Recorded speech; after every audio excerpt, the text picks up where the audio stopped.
Yes, that's on UC. Yeah. Yeah.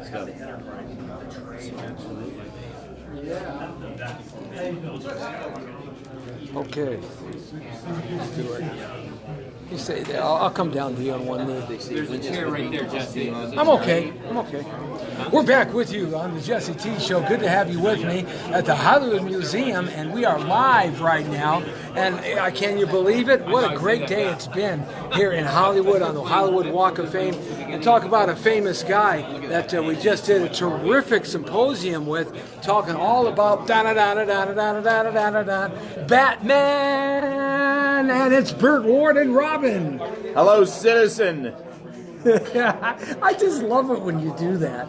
When you do the holy stuff and the hello, I mean, those are classic sayings that only you can do. Well, I was given the task, and it's in character, and it's a lot of fun, and people really gravitate. Kids love my character because kid looking in the mirror, he knows he's not 6'3" like Batman. He knows he doesn't have a driver's license, so he couldn't really be Batman. But he could be Robin, and the kids relate to me because I got to ride with Batman. I got to climb the walls, fight the villains. I was still very young, a teenager, and got to wear the costume, and so kids really related to Robin. And you were the Ward of that's what a coincidence. Yeah, My name is Ward. Yeah. Everybody asks me, did they really plan that? No, they didn't plan that. It's just that my birth name was a little more complex, and so I took my mother's maiden name Ward and changed it legally to Burt Ward. And just fantastic. And I was commenting, we're here at the Hollywood Museum, and they have a beautiful Batman exhibit, the 66 exhibit, and I was commenting to somebody earlier today about this exhibit and the significance of it, and the significance of it in American history, because after the Batman series, you went on to do other things, real estate business, and of course your Gentle Giants. Right, we're going to talk about a that. Rescue, yeah. Absolutely. And Adam had a hard time struggling with his career, and finally it kicked in for him later on. It kicked in. Well, we did several Batman movies in the last 2 years. A full-length feature animated Return of the Caped Crusaders was the first one for Warner Brothers.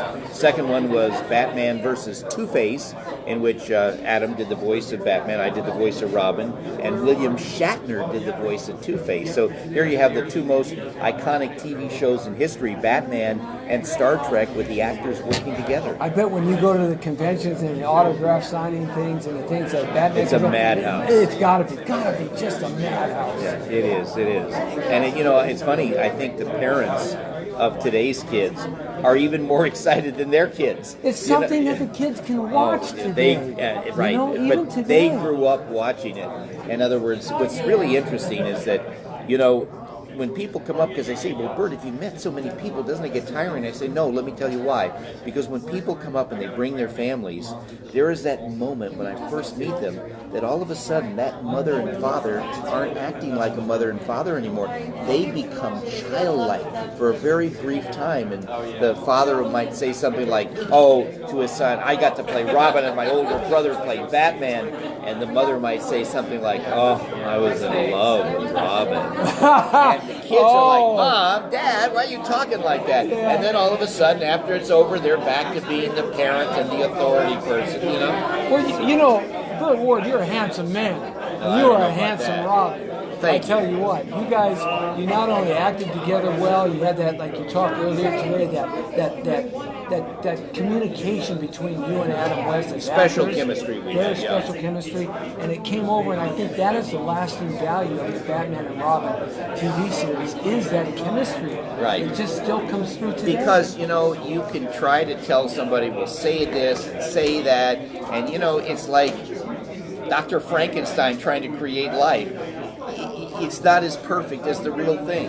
And the real chemistry where we each said our lines, and we knew how each other would react in general, and it just works. You know what I mean? You just can't recreate something if that's going to be better than what's really natural, and that's what we did. What Adam and I did in working together was a chemistry that was natural, it was organic, we felt every bit of it, and we had fun, and we taunted each other in the same style that we taunted our audience. And you had great villains. You had Frank Gorsh, you had Cesar Burgess Romero, Meredith, the Burgess Penguin. Those are my three favorites: the Penguin, Joker, and the We got Joan Collins as a siren. We had I remember Vincent her. Price's Egghead. Wasn't he great? Oh, Victor Buono is King Tut. Everybody in Hollywood Wanted was to be on in that show. show. Yeah, well, they wanted to be. Not everybody got in. Actually, Frank Sinatra wanted to be the Joker, but Cesar Romero had already been signed to do the role, and he was all upset because he wanted to play the Joker. Nobody could do it better than Caesar. I think Cesar did a fabulous job. I love walking the building when you're actually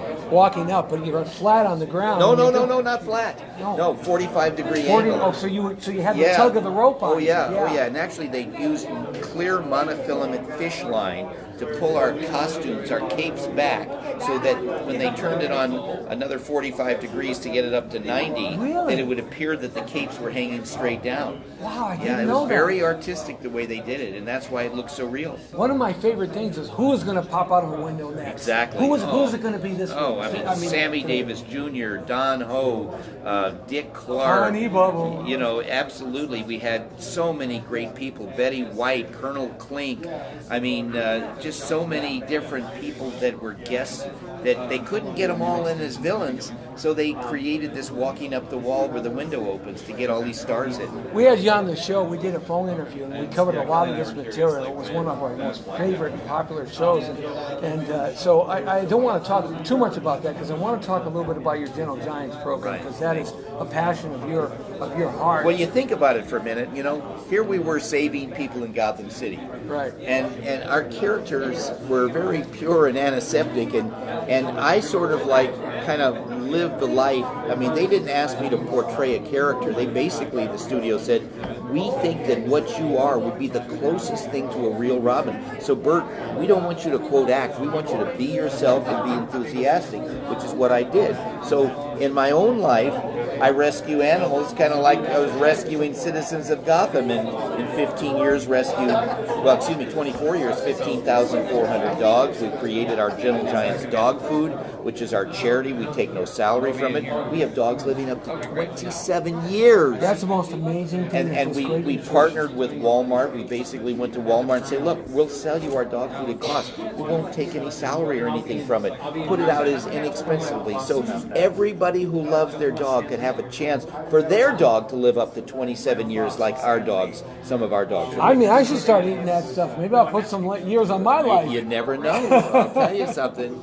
Absolutely. You know, and when you got involved with the Gentle Giants program and you developed this with you and your family, your wife and such, did you ever think it would be as huge as it is becoming? And not only that, Batman was so huge.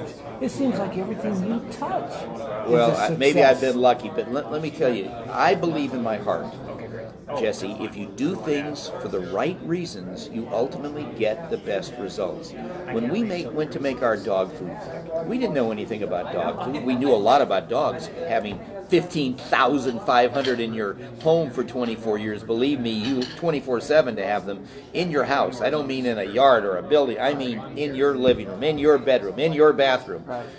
You really learn a lot. But when we went to make our food, we had a modest expectation. We just thought if we make the best of the best, we could add another year to the dog's life. We had no idea about selling it or anything. But what we found out that was so devastating is that other dog food companies put massive amounts of fat into dog food because it makes dogs hungrier to make people feed their dog more, to buy more dog food. How unconscionable. And I tell people, all you have to do is look on the back of any bag of dog food in the guaranteed analysis next to the ingredients. Number one item is protein, number two is crude fat, which is just what it sounds. All these dog foods are 12 to 22% crude fat because they've been injected with fat. We don't add any fat. Ours is 9%. And so when people say, how can you have dogs live up to 27 years? It's because we're not prematurely killing them. We're giving them great food without all the fat, without the grease. If you've ever felt dog food, it's greasy on the outside. Why is that grease there? Because dog food companies found out that dogs love the taste of meat but don't like the taste of fat. So after they put all the fat in the food and then they spray the outside with chicken fat that dogs will eat to cover up the smell of the fat on the inside. And just like you wouldn't take bacon grease and pour it down your garbage disposal at home because it would ruin it, why would anybody ever feed a dog a food that every single little kibble is encapsulated Just in to fat? tap into That's your money, that greasy. your greed and money. That's what they But want. it's sacrificing Oh, their yeah. lives. It's You know, I tell you, I do get one complaint though. I want to share with you one complaint. People say to me, "You and your wife are so into saving dogs, so into making them live longer. You live your whole life for dogs. Why don't you ever do anything for people?" And I say, wait a minute. If I help you keep your dog an extra 5 or 10 years longer, don't you think I've done something for you? And they go, "Oh, you're right. I never Dog thought is of a that." man's best friend. Amen. Man's best friend. You know, you see the passion, ladies and gentlemen, in this man's face when he's talking about this, and that's what made the Batman and Robin series so wonderful and real and honest, because it's the passion that you and others, of course, because it's a team effort. Adam and I had a great relationship. That passion that comes through your eyes and your passion came through in the lines and the acting and the scenes of Robin. Yeah. And this is why I believe that in the movies, when they brought the Robin character back a couple, movies, it failed miserably because they did it from a point of, the special effects and all of that Well, stuff. and acting, but it But wasn't your the same passion- as really caring, and care. really rescuing, and really believing what you're doing. Yeah, well, that's you. And that is what I am. And it may be in some ways naive, but I have a very, a very positive outlook on life. As a kid and as an adult, I never drank, never took drugs, never me neither, smoked, brother. never did any of those Me things. neither. And so many of my fellow actors have done that. And when I would meet them years later, it's like, oh my gosh, that looks so terrible. I mean, how did they degenerate so much? Whereas I've been very fortunate to have great health, and it's just you try to live a positive life. You do things for others, and I honestly believe, as I said, when you do things for the right reasons, ultimately you get the best results. We'd love to do some more introspective show on that. We talked earlier today about that, and I'll talk to Roger about that. And Absolutely. Kind of the Hugh Hauser 2018 version, Jesse Cheese. Oh, I think that would That's be gonna great. Be so great. That and would fun. be great and I'd love fun. to do that. It'd just be fun. Absolutely. One question I did want to ask about Bruce Lee, because I was a Green Hornet fan to the max. Right. I loved Kato and Green Hornet. Right. And I was so angry at what they did to them in the movies when they remade it. It just bothered me so much. But when you guys got together and you guys had that one show where you were fighting against Oh them, yeah, in fact, that piece was of my bad trivia. favorite show of all Let me time. tell you, Bruce Lee, who became the most famous martial artist in history, on cinema martial artist, his very first fight scene was fighting me. Well, on you're Batman. martial artist. Oh yeah, I'm black belt in karate. I was brown belt then, but no, and I had actually, we were friends. We sparred together. You actually sparred? Oh yes, No, I mean and a lot, sparred. real hard, much harder than on television. Really? Yeah, and because we lived in the same complex and we could get together. In fact, on certain nights, he and his wife Linda and his son Brandon, who was 6 months old at the time, we'd go down to Chinatown, and Bruce had lived in Hong Kong for 10 years, so he knew all the most authentic foods to order, even if they weren't on the menu. And it just, we had a good time, and he was a great guy with an amazing sense of humor, but he trained 8 hours a day, every single That's day. what Sifu Hawkins Chung said about Bruce Lee. I studied martial arts too. Wing Chun is my martial art Right. for 40 years now. Well, about 35 years. Sifu Hawkins Chung was his childhood mate in Hong Kong. And they were friends for life. And he's in his 70s now, as Bruce would be in his 70s. Right. And he would come over to my Sifu Gary Lamb, who was part of the Wong Chong Liang and Ip Man's line. And of course, Ip Man trained, and Wong Chong Liang trained Bruce Lee while in Hong Kong. So this is really weird that you and I are talking. And we have some chi between Yeah, us. exactly. I mean, brother, we got chi right here. You know, if you don't know what that means, Bert knows what it means. Yeah. History. To hear that you and Bruce got a chance to roll hands and to spar.